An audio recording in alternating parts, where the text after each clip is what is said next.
using Philstar at saka yung Inquirer, no, this June 27 and 26, and sinabi po ni Vice President, and I quote, "The BPSPG is expected to solve the challenges if in the future elections, the Vice President and the President face the misfortune of having strained relations." Yan po ay nasa nasa Philstar. Chinek ko po kung talagang binanggit talaga yung strained relations. Sabing ganon dito sa Inquirer, Duterte herself issued a statement acknowledging that a request has been made for the formation of that group in anticipation of future elections and the possibility of strained relations under that scenario between the President and the Vice President. So ang tanong ko po, Madam Chair, kung meron ngang in the future magkaroon ng strained relation ang President at ang Vice President, kanino kukuha ng command etong BPSPG? The chair now recognizes the Minority Leader Marcelino Libanan for his interpellation. Thank you, Madam Chair. Ayoko sanang mag-interpolate pero nagtuloy-tuloy na kaya might as well may mga gusto kong itanong na gusto kong ma-clarify.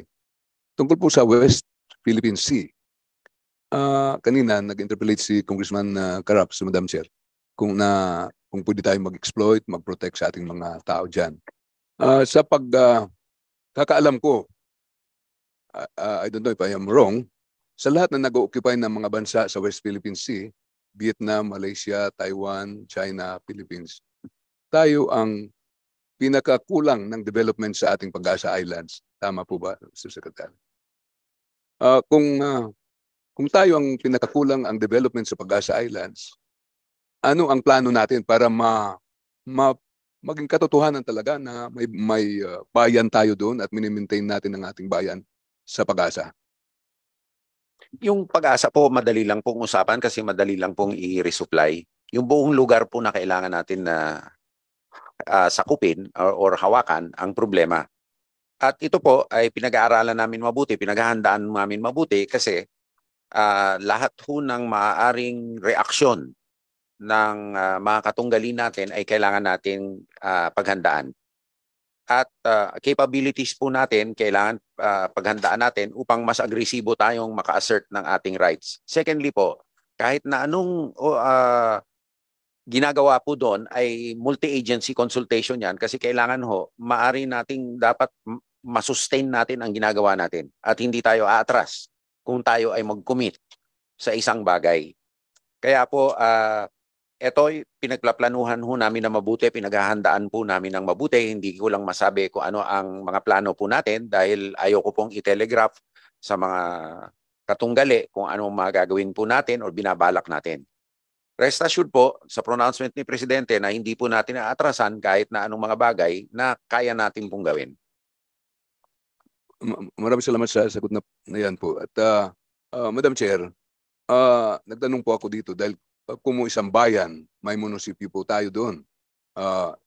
Ang iniisip ko po, dapat may hospital tayo. Kaya ang Department of Health, kung maaari, pumasok doon. Kung hindi man, Rural Health Center para mag-alaga ng ating mga mamamayan doon.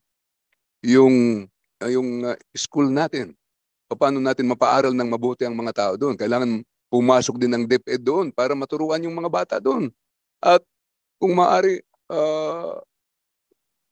inirespeto ko yung strategies natin pero mapaayos natin yung island dahil tayo na lang ang hindi yata nagpapalapad at nagre-reclaim sa area na yan. Tayo ang nasa preemptive po nito kaya kailangan may comprehensive strategy tayo para ipakita natin na determinado tayo na atin yan. Kaya sinabi ko kanina na tayo yata ang pinakamababa ang intervention doon. Kaya yun po ang sana yung interagency committee na nag-uusap-usap, bawat opisina po maglagay doon ng serbisyo sa mga tao natin na nandoon. At palagay ko po ang unang-una pong kinakailangan dyan ay puerto na makakatanggap ng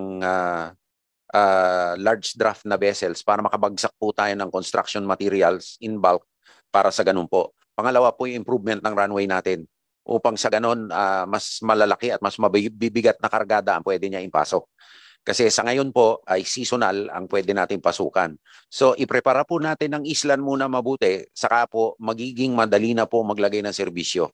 So kung matutulungan po tayo ng minorya na maglaan ng pondo para sa infrastructure development ng Pag-asa, puerto man lang, at improvement ng airport, malaking tulong po ito. Madam Chair, bilang minority leader, sumusuporta po ako sa statement ng ating secretary kung anong may tutulong namin doon. Tutulong po ako maghanap ng pondo para mapaayos yung puerto at yung airport po sa Pag-asa. Maraming salamat po. Salamat po, Madam Chair, sa ating great-grandson ng bayaning si Valentin Diaz po na papangalanang ang isang barko ng ating Philippine Navy. Mabuhay ka po, Secretary Gilbert Teodoro, isa sa pinakamagaling na kongresista at Secretary ng Department of National Defense. Thank you very much, Minority Leader. I would like now to recognize Representative Arlene Brosas. Thank you, Madam Chair. Madam Chair, ang take-off ko po ulit yung kanina, kaugnay po sa 50 billion supposedly na AFP Modernization Program. Ang tanong ko po dito, meron po bang kukunin na part dito ng base support at logistics sa EDCA sites? Sa mga bagong EDCA sites? Wala po, pambayad lang po yan ng dating... So wala doon? Wala po. Okay. Hindi pa po tayo makakakuha ng modernization on EDCA sites kasi kailangan nga po pumasa muna tayo ng General Security of Military Information Processes po. Hindi tayo makakakuha hanggat hindi pumasa, pero meron po pwede, parang gano'n. Meron po pwede. Meron po pwede at pinangako po sa akin yan ng aking counterpart. Okay. Pero as of now, wala pa. Wala pa po. Wala pa po. Pag natapos yon, saka magkakaroon ng ganong Madam Chair. Okay. Saka titignan din po natin kung kakayanin natin po suportahan. Kung hindi, malalagay lang po sa bodega yan, Your Honor, na it's also our absorptive capability. Oo, yung utilization nyo po ng Opo, Kaya, opo. Yun lang, Madam Chair, tinatanong ko naman yun kasi syempre gusto nating malaman talaga, kung as much as possible, hindi tayo ang magpupondo sa mga EDCA sites na ito, Madam Chair. Second, Madam Chair, yung sa Black Hawk helicopters. Madam Chair, yung purchases ng AFP Modernization Program on Black Hawk helicopters at T-129 attack helicopters, tama po ba? Magkano po ito? Air Sa Force, kailan? please answer.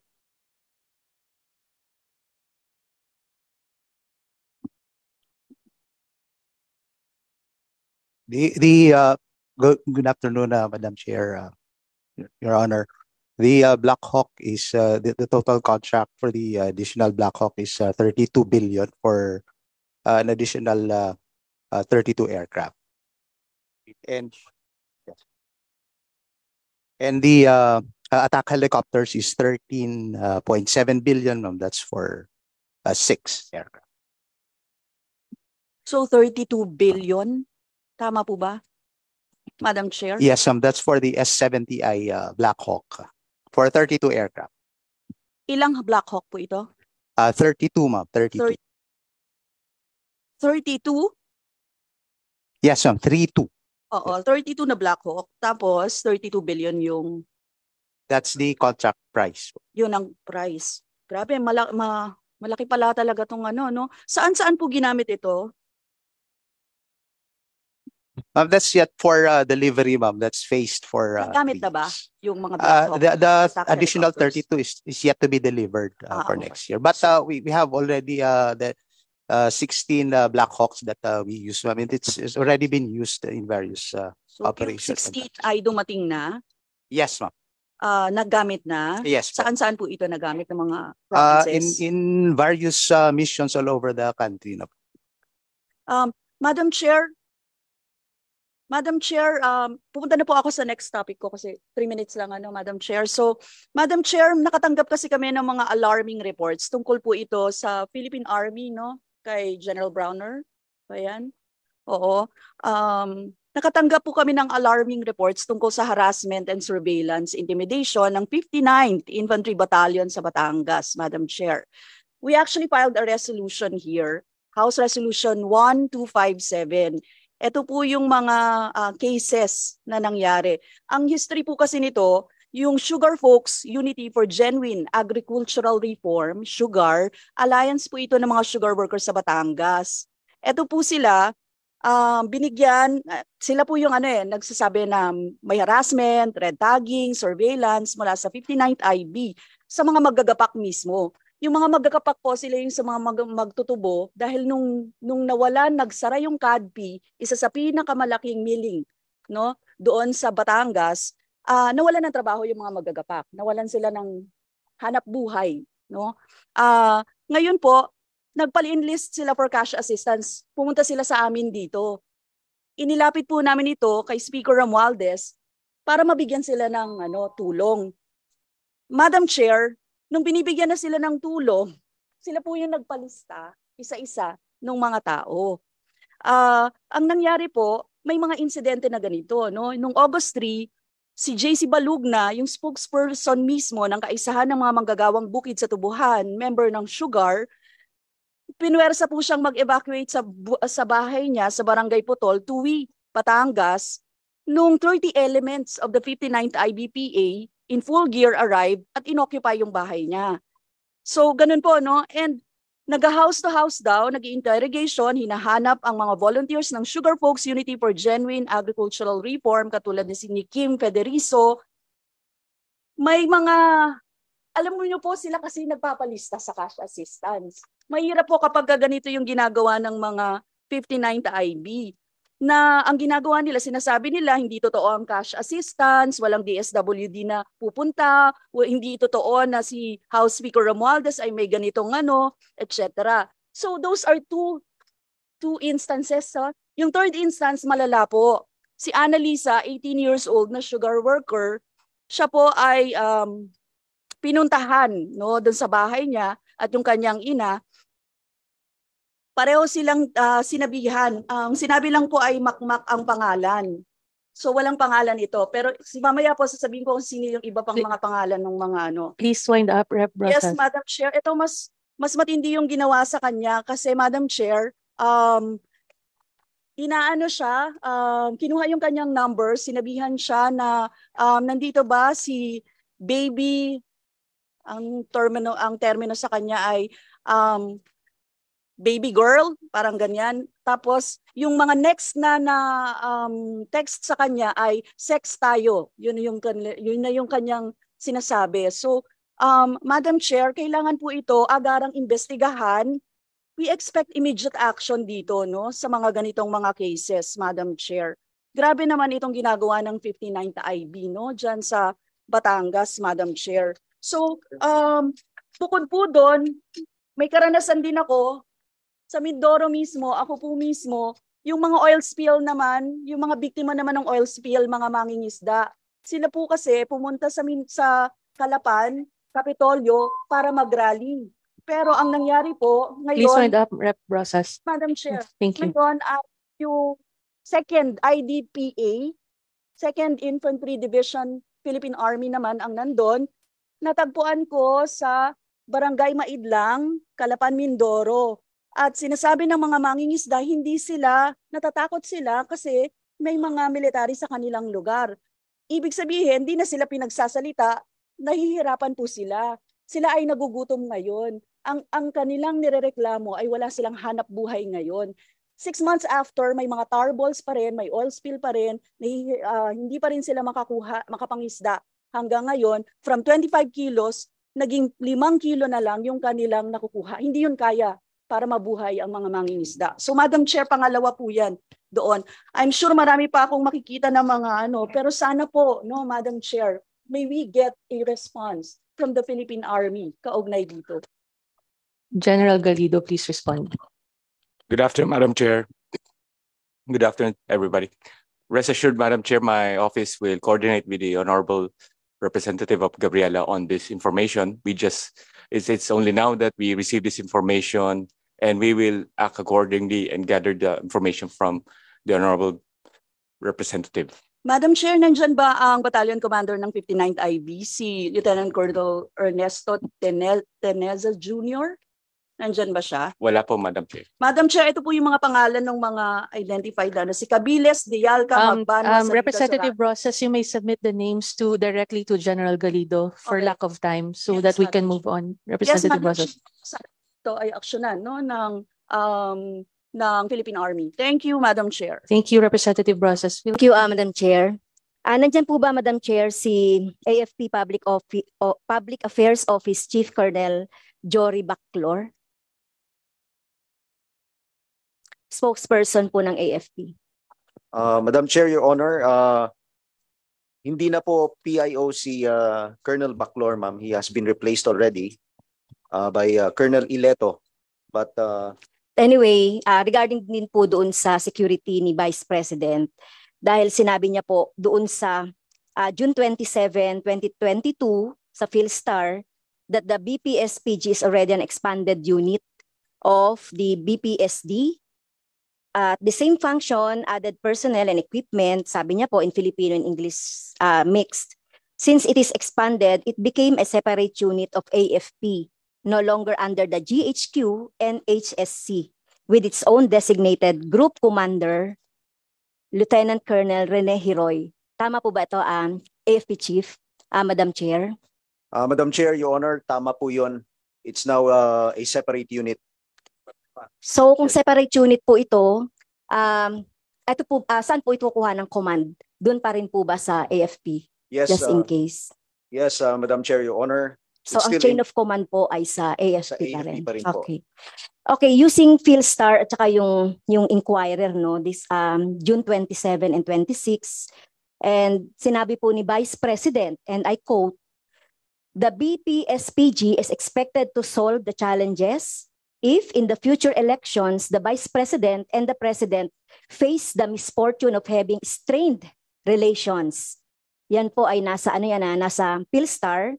Chinek ko po kung talagang binanggit talaga yung strained relations. Sabing ganon dito sa Inquirer, Duterte herself issued a statement acknowledging that a request has been made for the formation of that group in anticipation of future elections and the possibility of strained relations under that scenario between the President and the Vice President. So ang tanong ko po, Madam Chair, kung meron ngang in the future magkaroon ng strained relation ang President at ang Vice President, kanino kukuha ng command etong BPSPG?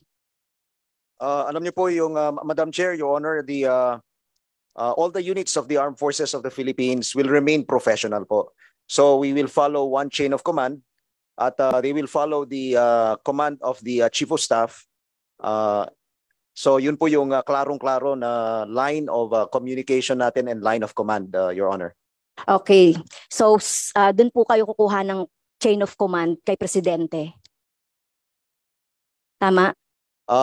Etong BPSPG. Ang direct na commander nila, of course, would be the commander, but they will be directly under the Chief of Staff of the Armed Yes, Forces. President. Ako po. Kayo po. Ako po, Okay, Your so Honor. hindi po yung Chief of President Commander in Chief. Kayo po 'yun. Ako po yung Chief of Staff, Your Honor, but the President is also at the same time the Commander-in-Chief. Kaya nga po, kanino po kayo kuha ng May command I sa interject, Your Honor? Chief of Staff? Sa Commander-in-Chief po ang Presidente, Commander-in-Chief. pero pag eleksyon po, COMELEC na rin po ang nagiging deputized agency ng COMELEC, ang Armed Forces, at lahat po na alituntunin ng COMELEC kailangan sundin. Okay, so malinaw po, no? Gusto ko lang ma-maintain ito, no, yung chain of command. Nasa Commander-in-Chief tayo. Kung ano man yung mangyari, magkaroon man ng strained relation, sa Commander-in-Chief po tayo kukuha ng chain of command po. Opo, Okay. sinisigurado po natin na on our part, yung integrity po ng chain of command ay hindi po masira. Kaya po sa akin pong sarili na hindi po ako part ng chain of command, utusan man si General Bronner ng Chief of Staff or sino man dito na hindi dadaan sa akin, wala po ako sa chain of command. I am just an advisor to the President. On the same manner, hindi rin po sila kukuha ng chain of command sa Vice President. Hindi po dahil hindi po part ng chain of command. Thank you, Ang Mr. kanila Secretary. pong role ay to assure the security of the Vice President. at doon po gagawin po nila ang duty nila, pero kung over and above po doon, hindi po susunod. Ganon din naman po ang Presidential Security Group. Thank you po, Mr. Secretary. Madam Chair, tapos na ba ang time ko, Madam Chair? Just a few more seconds. Okay. Can I register for a third round? I believe there is no more third round. Pwede bang last question? Yes, please. And just Yeah. wind up. Thank you. Ito po kasi yung kinuha kong yung data from the AFP September 21, 2022 regarding po doon sa 5 billion unprogrammed appropriations. So nakalagay po dito yung 8 items.